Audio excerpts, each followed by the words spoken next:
Hi, this is Jaya. In this video, we shall see the summary of Blackberry-Picking, a poem by Seamus Heaney. Blackberry-Picking was first published in 1966 in his collection Death of a Naturalist. This poem depicts a seemingly innocent childhood memory of picking blackberries in August. Now it is written from an adult's point of view. The poem uses this experience of picking blackberries and watching them spoil as an extended metaphor for the painful process of growing up and losing childhood innocence. The speaker, looking back in time, describes a period in late August when, if there was enough heavy rain and sunshine, blackberries would ripen over a single 1 week period.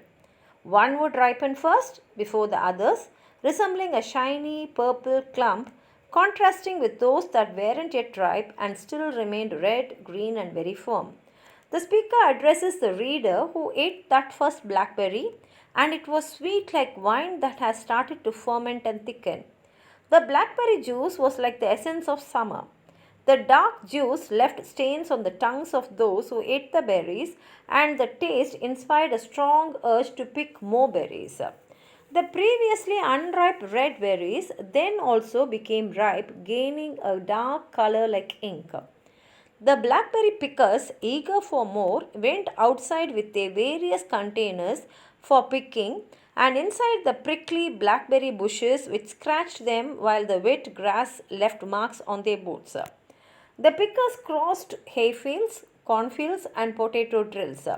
Throughout this journey, they picked berries until their containers were full, and the bottom of each can would make a tinkling sound when the blackberries dropped into it at first was covered. They first picked the green, unripe blackberries, which sat at the bottom, and then the darker, riper berries. These darker ones remained on top, and the speaker compares them to a plate of staring eyes. When they were done, the blackberry picker's hand would be sprinkled with pricks of thorns from the blackberry bush briars, and their palms would be sticky with blackberry juice. The speaker compares their sticky hands to those of Bluebeard. Bluebeard is a literary character who kills his wives, and their blood will be stained in his hand, and therefore his hand will be sticky, and they compare their hands now to the hands of Bluebeard. The pickers stockpiled and saved the fresh berries in a barn inside a bathtub, which they filled to the brim with berries. But then they discovered fussy grey mold taking over their valuable collection of blackberries. The blackberry juice too would stink with the odor of fermentation and rot. After they had been picked, the berries would spoil and become sour.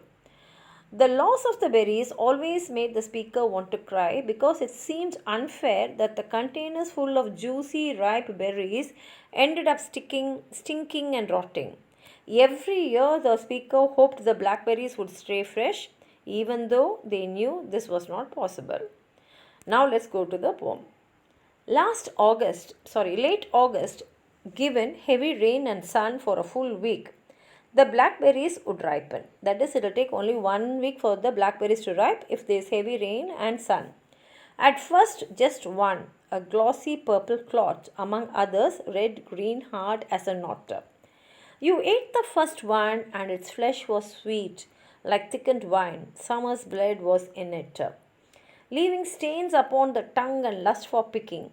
Then red ones inked up, and that hunger sent us out with milk cans, pea tins, jam pots, where briars scratched and wet grass bleached our boots. Round hay fields, cornfields, and potato drills. We trekked and picked until the cans were full, until the tinkling bottom had been covered with green ones, and on top big dark blobs burnt like a plate of ice. Our hands were peppered with thorn pricks, our palms sticky as Bluebeard's. We hoarded the fresh berries in the briar. But when the bath was filled, we found a fur, a rat grey fungus glutting on our cache. The juice was stinking too. Once off the bush, the fruit fermented. The sweet flesh would turn sour. I always felt like crying. It wasn't fair that all the lovely cans full smelt of rot. Each year I hoped they would keep, knew they would not.